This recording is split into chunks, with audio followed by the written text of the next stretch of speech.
Hello বন্ধুরা, welcome to my mini blog. সবাইকে জানাই শুভ জন্মাষ্টমীর অনেক অনেক শুভেচ্ছা। আমার ঘরেও ছোট্ট নাড়ুগোপাল রয়েছে, আর তার জন্যই আজকে সকাল থেকে ভোগের আয়োজন শুরু করে দিয়েছি।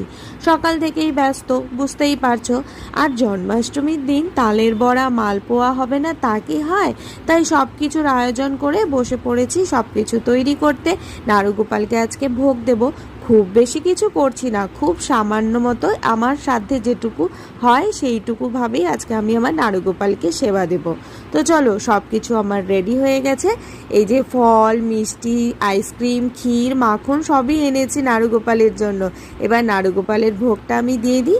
আর প্রভুর কাছে একটাই প্রার্থনা, প্রভু যেন সবাইকে ভালো রাখে, সুস্থ রাখে, সবাইকে দেখে রাখে। আর আমার দুই নাড়ুগোপালকে কেমন লাগছে কমেন্টে কিন্তু অবশ্যই জানিও। ভিডিওটা ভালো লাগলে like, comment, share and subscribe. Tata.